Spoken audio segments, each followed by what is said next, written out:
რატომ იყიდება ჩვენს გარშემო ამდენი მოწამლული საკვები, ტრანსცხიმები, ქიმიკატები და წამლებით გადატენილი პროდუქტი, რომელიც პირდაპირ მოქმედებს ჩვენს კეთილდღეობაზე, ხო? იწვევს ჭარბწონას, იწვევს გულის დაავადებებს, ღვიძლის პრობლემებს, კუჭის, ნაღველის და მთელი ორგანიზმის პრობლემებს, ხო? მე თემო ვარ შოთაძე, კონსულტანტი დაბალანსებული კვების საკითხებში, ჩემი პირადი შედეგია -60 კილოგრამი, უკვე ათასობით ადამიანს დავეხმარე და დღეს მე თქვენ გაგიმხელთ სქემას, რატომ არავინ არ იღებს ამაზე ხმას, რატომ აძლევენ უფლებას ამ ყველაფრის გაყიდვის, როგორ დიდრდებიან ჩვენს ხარჯზე, ასე ვთქვათ, სხვადასხვა სფეროები და დავიწყოთ განხილვა. როგორ სამყაროში ვცხოვრობთ დღეს, მოდი ჯერ ეს განვიხილოთ. ნახე, დღევანდელი საკვები არის ჩვეულებრივად ბუტაფორია. ბუტაფორია რას ნიშნავს? ის ვიზუალურად გავს იმ საკვებს, რაც ადრე იყო, მაგრამ შიგნით საერთო იმ ძველ ადრინდელ საკვებთან არაფერი აღარ აქვს. ყველაფერი გამოფიტულია, სრული დისბალანსია საკვებში. დისბალანსი რას ნიშნავს? არსებობს ორნაირი საკვები ელემენტი. მთელ სამყაროში შეგვიძლია ყველა საკვები ელემენტი ორად გავყოთ. პირველი არის ის საკვები ელემენტები, რაც სასიცოცხლოდ ჭირდება ჩვენს ორგანიზმს, ვიტამინები, მინერალები, პროტეინები, წყალი და სხვადასხვა ელემენტები. მეორე კატეგორია არის, რომელიც საერთოდ არ გვჭირდება და კაის არაფერი მოაქვს ჩვენთვის. ეს არის ქიმიკატები, გემოს მილცემები, ფერის მილცემები, სხვადასხვა არომატიზატორები, ემულგატორები, პესტიციდები და ასე შემდეგ. დისბალანსი რას ნიშნავს? დღევანდელ საკვებში შედის ძალიან ცოტა, თითქმის აღარ შედის საჭირო ელემენტები, ის რაც გვჭირდება, ის ვიტამინები და მინერალები და გადატენილია სამაგიეროდ, ცოტა შედის კარგი და ძალიან ბევრი შედის ცუდი. სავსეა ტრანსცხიმები, სავსეა შაქარი, სავსეა ემულგატორები, სავსეა გემოს მილცემები, ქიმიკატები, კონსერვანტები და ამან გამოიწვია ის, რომ დღეს ყოველ მეორე ადამიანს, თითქმის ყოველ მესამე ადამიანს მაინც აქვს ჭარბი წონა. გადატენილია კლინიკები. ექიმთან ვერ ჩაეწერები, ადგილები აღარ არსებობს. აფთიაქებში ყველგან რიგებია და ხალხი ცუდად გრძნობს თავს. საკვების ხარისხი ყოველდღე ფუჭდება და ნახე, რატო არავინ არ იღებს ამაზე ხმას. ეს ხო ყველა მიცის, ეს ხო ახალი არ არის. ეხლა ვისაც არ უნდა კითხო, გეტყვის, რომ ძალიან კატასტროფა არის დღევანდელი საკვების ხარისხი, მაგრამ რატო აძლევენ ამ ყველაფრის გაყიდვის უფლებას, რა სქემები იმალება უკან და მინდა რომ დღეს ისეთ დეტალებში ჩაგახედო, რომ უფრო მეტად დაფიქრდე დღევანდელობაზე და დღევანდელ კვებაზე. ყველა მდიდრდება ჩვენს ხარჯზე, დაწყებული წარმოებლებიდან და ფერმერებიდან დამთავრებული სახელმწიფოებით. თან სამწუხაროდ ეს მარტო საქართველოში არ ხდება. ბევრ ქვეყანაში ხდება ესე, მაგრამ საბედნიეროდ ზოგმა ქვეყანამ უკვე ამასთან ბრძოლა დაიწყო, განსაკუთრებით ევროკავშირში და საკვების ხარისხზე დიდი ბრძოლა მიდის, მაგრამ ისე დამახინჯდა ეს ყველაფერი, რომ ამასთან ბრძოლა ძალიან ძნელია და საქართველოში ყველაზე დამახინჯებულად ხდება ეს ყველაფერი. ნახე რა ხდება. პირველი ჯერ წარმოებლებმა თავიდან დაიწყეს იმაზე ფიქრი, რომ პრობლემა ბევრი რამიდან დაიწყო და ერთ-ერთი იყო ასეთი, რომ ჯანსაღ საკვებს აქვს ერთი მინუსი.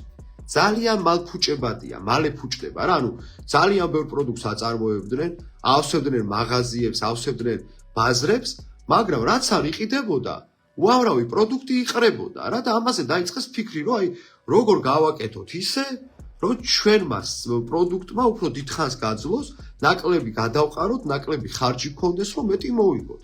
და შექმნეს რაღაც კონსერვანტები და ისეთი რაღაცეები, რაც ინახავს ამ პროდუქტებს. და ამათ დაიწყო გაუბედურება. მერე მიხვდნენ, რომ ქიმიკატებით შეიძლება გემოც უფრო გააგემრიელო, საერთოდ შეიძლება ისეთი გემო გაუხადო პროდუქტს, რომ დამოკიდებული გახდეს ადამიანი, შეიძლება უფრო იაფი დაჯდეს, ვიდრე ბუნებრივი საკვები და რა გააკეთეს ფერმერებმა? დაიწყეს იაფასიანი ვითომ საკვების წარმოება, ანუ ყველაფერი ჯანსაღზე ეს წარმოებლები, ფერმერები კი არა, წარმოებლები უფრო სწორედ, ყველაფერი ჯანსაღს მოეშვნენ და გადავიდნენ, ასე ვთქვათ, არაჯანსაღზე. რატო? იმიტომ რომ იაფი ჯდება და დიდხანს არ ფუჭდება. ანუ ეს მათი აზროვნებაა, რომ მინიმალური დავხარჯო, რომ მაქსიმალური ვიშოვო. და შესაბამისად დაიწყო ამ ყველაფრის გაუბედურება, მაგრამ ისინი ყველაზე ცოტა შოულობენ. შემდეგი თემა რა არის? ყველაზე დიდ ფულს ვინ შოულობს ამით? ორი გახრაა. პირველი არის ფარმაკოლოგია, ხალხო. წამლების წარმოება და ფარმაკოლოგიური მაფია პირდაპირ გეტყვით. მათ აწყობთ, რომ რაც შეიძლება ბევრი ადამიანი იყოს ცუდად, რომ ბევრი წამლები გაიყიდოს, შემოგთავაზონ გამოსავალი, ასე თქვათ, და დიდრდებიან ჩვენ ხარჯზე. არც ერთ ქვეყანაში ხა ვიც ნავყოფია ხო ევროპაშიც და კიდევ სხვადასხვა ქვეყნებში ყველა მიცის რომ აფთიაქი სანთლით უნდა ეძებ. აქ საქართველოში როგორ არის? ყოველ ფეხის ნაბიჯზე აფთიაქია და ყველგან რიგებია. უკვე აღარ იციან ერთმანეთი როგორ ჩაძირო, როგორ ებრძოლო, რომ აი მოიპოვონ სხვადასხვა ქუჩები და ასე შემდეგ. რატომ არსებობს ამდენი წამალი თქვენი აზრით? წარმოიდგინე სტატისტიკურად ყოველი 10-დან 7 ადამიანი აეხა რომ დგას რიგში ექიმთან, დგას იმიტომ რომ გუშინ და გუშინ წინ არასწორად იკვებებოდა, ანუ 10-დან 7 ექიმთან მიმართვა ხდება არასწორი კვების გამო. მეცაც გეტყვი, ყოველი მეორე ადამიანი, 60%-მდე ადამიანი არასწორი კვების გამო კვდება. ხვდებით აი ამ საკვების ხარისხის გამო ნადგურდებით და ფულს შოულობენ ფარმაკოლოგები, მათ აწყობთ ეს ყველაფერი, წარმოიდგინე, ბევრს ყიდიან და სახელმწიფო რატო არ იღებს ხმას? ნახე, ბევრი თემაა მათ. პირველი თემა არის, რომ აი აქტიურია ჯანდაცვის სფერო რა, ანუ ხალხი რო ცუდად არის, ბევრი სამუშაო ადგილი იქნება, ბევრი კლინიკები ფუძდება, ბევრი ექიმებია საჭირო, ბევრი პერსონალია საჭირო, იქ მედდები და ასე შემდეგ, ხო? შემდეგ ეკონომიკა იზრდება ხელოვნურად რა, აი რაღაცა თითქოს ბევრი იაფიანი საკვებია, ბევრი იყიდება, პლუს მე ამ ცუდის ხარისხის საკვების გამო ბევრი წამლები იყიდება, ბევრი კლინიკური მომსახურებები და აი ეკონომიკის ციფრების რაღაც ვირტუალურ ზრდას იწვევს. არა და ხალხი ნადგურდება, მაგრამ სამაგიეროდ იაფფასიანი საკვები და წამლები იყიდება კარგად. შემდეგ ბიუჯეტში შესული ფულიც ერთ-ერთი სახელმწიფოს მოგებაა, იმიტომ რომ ის წარმოებლები და ფარმაკოლოგები პირდაპირ წილს უხდიან ხო სახელმწიფოს, ის 18%-ია თუ რაცაა საშემოსავლო, წარმოებელი გაყიდის თუ ვიღაცა გაყიდის მაღაზიაში, იქიდანაც იღებს პროცენტს და წამლების გაყიდვებიდან და ფარმაკოლოგიიდანაც იღებს პროცენტს. ანუ ხალხს ბევრს აწყობს, რომ ჩვენ კარგად არ ვიყოთ, ეს არის რეალობა, გაიგე და საქმე ისაა, რომ ჩვენ ამას ვერ შევცვლით. ჩვენ რამდენიც არ უნდა ვილაპარაკოთ, ერთადერთი გამოსავალი არის ორი მთავარი ნაბიჯი უნდა გადავდგათ ცხოვრებაში, რომ აი როგორ ვებრძოლოთ ამ ყველაფერს. პირველი არის ის, რომ მაქსიმალურად ჯანსაღი პროდუქტები ავარჩიოთ მაღაზიაში. ჩვენს ყველა ვიდეოში გასწავლით რა პროდუქტებია კარგი, რა პროდუქტები არ ვარგა, რა სჯობს ერიდო, როგორ წაიკითხო ეტიკეტები, როგორ შეარჩიო ჯანსაღი პროდუქტი, თუ ჯერ რატომღაც გამოწერილი არ გაქვს ჩვენი არხი. დღეახლავე გამოასწორეს, დამიჯერეს 100 სოციალური მნიშვნელობის გვერდია, ვცდილობთ რომ ბევრი უფასო ინფორმაცია გავცეთ და თქვენც დაგვეხმარეთ და დააჭირეთ გაზიარების ღილაკს, გააზიარეთ და გამოსავალი რაშია? ნაკლები ეს მავნებლობები ვიყიდოთ. ვერიდოთ ძეხვებს, სოსისებს, რაფინირებულ ზეთებს, მარგარინებს, მაიონეზებს, ჩიფსებს, რო არ ვიყიდით, თვითონ ამოიღებენ წარმოებიდან. ანუ ვეცადოთ მაქსიმალურად ჯანსაღად ვიკვებოთ და გირჩევთ რომ საჭირო დანამატებით ჩავთავთ რაციონში, იმიტომ რომ დღევანდელი კვების პირობებში ფიზიკურად შეუძლებელია რომ ყველა საჭირო ვიტამინი, მინერალი, პროტეინები და ელემენტები მიაწოდო ორგანიზმს და შევავსოთ, მივხვდი?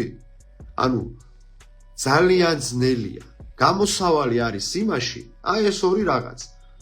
არჩიე მაქსიმალურად ჯანსაღი საკვები, ერიდე გადამუშავებულ პროდუქტს, ანუ ხო გახსოვს ერთ-ერთი ჩემ ვიდეოში გასწავლეთ, რომ არსებობს ცოცხალი პროდუქტი, ბუნებრივი და არსებობს გადამუშავებული. ანუ მაგალითად ზეხვები და სოსისები არის გადამუშავებული, ხორცი არის ცოცხალი. ჭამე ხორცი, ნუ შეჭამ ზეხვებს და სოსისებს. მაგალითად დაცეხვილი ხორბლისგან მომზადებული პური არის ცოცხალი, რო გააკეთებენ მისგან უმაღლესი ხარისხის ფქვილს და გამოაცხობენ თეთრ პურებს, რაღაცა ბატონჩიკებს რო ეძახიან, აი ესეთი რაღაცა რუსეთიდან შემოსულ სახელებს რო ეძახიან, ის მავნებელია, ხო?